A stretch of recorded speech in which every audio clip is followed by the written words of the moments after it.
आदि में परमेश्वर ने आकाश और पृथ्वी की सृष्टि की, और पृथ्वी बेडौल और सुनसान पड़ी थी, और गहरे जल के ऊपर अंधियारा था, तथा परमेश्वर का आत्मा जल के ऊपर मंडलाता था।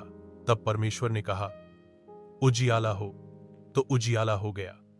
और परमेश्वर ने उजियाले को देखा कि अच्छा है, और परमेश्वर ने उजियाले को अंधियारे से अलग किया, और परमेश्वर ने उजियाले को दिन और अंधियारे को रात कहा, तथा सांझ हुई फिर भोर हुआ। इस प्रकार पहला दिन हो गया। फिर परमेश्वर ने कहा, जल के बीच एक ऐसा अंतर हो कि जल दो भाग हो जाए। तब परमेश्वर ने एक अंतर करके उसके नीचे के जल और उसके ऊपर के जल को अलग अलग किया, और वैसा ही हो गया। और परमेश्वर ने उस अंतर को आकाश कहा, तथा सांझ हुई फिर भोर हुआ। इस प्रकार दूसरा दिन हो गया। फिर परमेश्वर ने कहा, आकाश के नीचे का जल एक स्थान में इकट्ठा हो जाए और सूखी भूमि दिखाई दे, और वैसा ही हो गया। और परमेश्वर ने सूखी भूमि को पृथ्वी कहा, तथा जो जल इकट्ठा हुआ उसको उसने समुद्र कहा।